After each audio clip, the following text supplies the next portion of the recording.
With the second half of version 3.8 ongoing in Honkai Star Rail, most of you are probably starting to think about what's coming next. So in today's video, I want to go through everything we currently know about version 4.0, what's already been shown or talked about, what's still uncertain, and how all of it fits together in terms of new content, new characters, and system changes. Save up to 30% on current banners at LD Shop. Plus, with my coupon, you'll get an extra 5% discount, which is a huge 35% off in total. Like this one, you can get 6,480 Oniric Shards pack for just $68, which normally costs $100 in the game. And if this is your first purchase, you get double the amount of Oniric Shards. The process is super fast. Pick your product, choose your server, enter your UID, and that's it. Your purchase arrives in under 5 minutes, and LD Shop ensures secure payments every time. Plus, if you spend over $80, you'll get a free Express Pass. Interesting, right? So use my link in the description or pinned comment to get 35% off and save big on every top-up. Now let's start with the version itself. The version 4.0 live stream is happening on January 30th, and that's where Hoyoverse is going to fully show off what's coming. Then the update itself goes live on February 12 or 13, depending on your server and time zone. And this time, it's not just a normal patch. 4.0 is introducing a brand new planet, a new playable path, and some deeper changes to how combat is meant to feel going forward. Now let's get into the brand new characters coming in 4.0, because both of them are already shaping up to be a huge problem for your savings. Yao Guang is a 5-star physical character on the Elation path,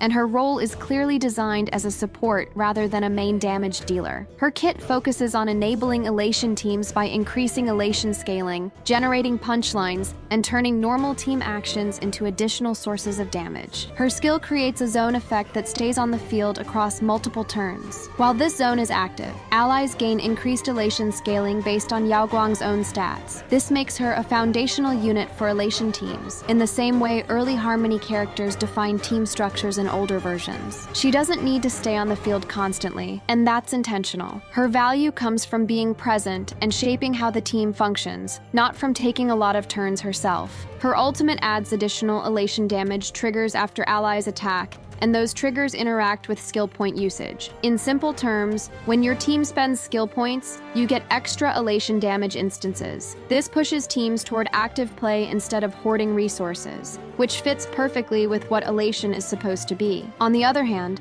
Sparxie is a 5-star fire character on the Elation path and serves as a main damage dealer. Her kit is built around rapid punchline generation and repeated enhanced attacks. Compared to Yao Guang's steady, supportive playstyle, Sparxie is much more aggressive and very active on the field. Her skill enables an enhanced attack loop where each activation strengthens her attacks, generates punchlines, and in some cases helps stabilize skill point flow. This lets her keep pressure up over long fights without completely draining the team's resources. Her ultimate deals area fire damage that scales with both her attack and her Elation value, and at the same time it generates more punchlines. So her burst isn't just about doing damage in one moment, it's also about setting up her next sequence of actions. Her talent further adds extra damage instances when certain Elation conditions are met, which means the longer you can maintain momentum, the stronger she feels. When Yao Guang and Sparxie are used together, their kits naturally reinforce each other. Yao Guang increases Elation scaling and rewards skill point usage, while Sparxie actively generates punchlines and keeps actions flowing. One enables, the other exploits. At the same time, they don't feel like a locked pair. Sparxie can work without Yao Guang, and Yao Guang will likely remain valuable for future Elation characters as well. That suggests this is meant to be the foundation of a long-term archetype rather than a one-time combo.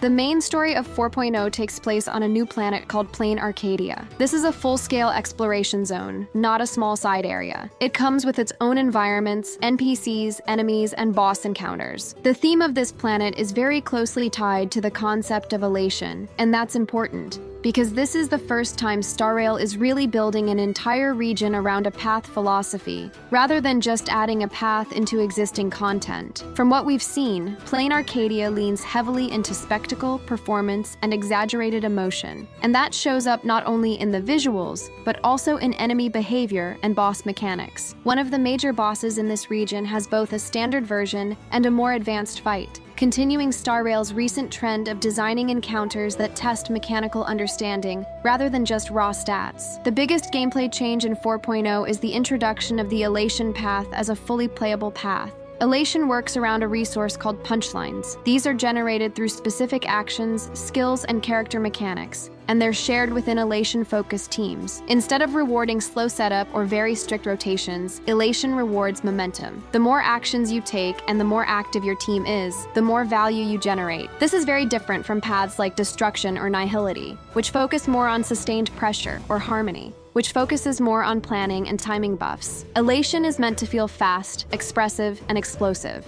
Version 4.0 also introduces new light cones and relic sets designed specifically around Elation mechanics. These focus more on speed, crit scaling, and punchline interactions rather than just stacking raw attack. They're not mandatory to make Elation teams function, but they clearly push performance higher when used properly, similar to how earlier versions introduced path-focused relic sets. On top of the new content, 4.0 also includes adjustments to older characters, most notably Black Swan and Sparkle. These aren't full reworks, but targeted buffs meant to make their kits feel smoother and more consistent in modern combat. In Black Swan's case, the changes focus on stability and uptime, making her less punishing to play and more reliable in DOT teams. Sparkle's changes focus on improving skill point flow, reducing friction, and making her buffs easier to use in fast-paced teams. The important part here is that these updates don't change who these characters are. They just make them function better in the current environment. Outside of characters and combat, 4.0 is also expected to include a seasonal event, likely tied to the Lunar New Year period. The exact details of rewards aren't fully known yet,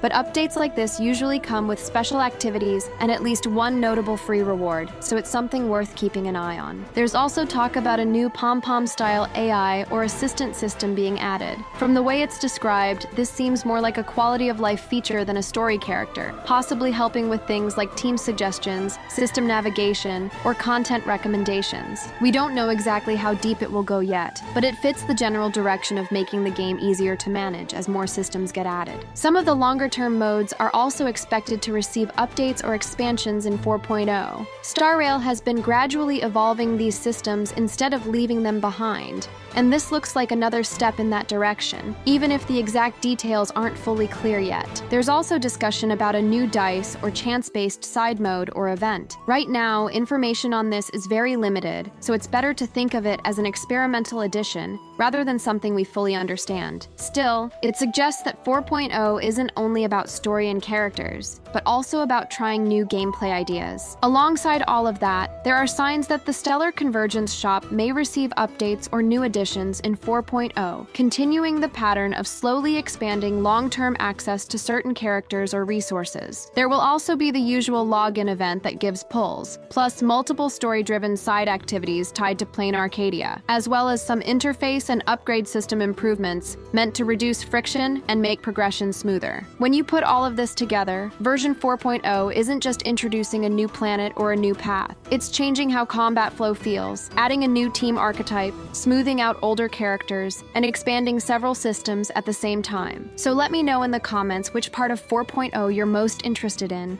whether it's the new planet, the Elation system, or the new characters. Good luck with your polls, and I will see you in the next video.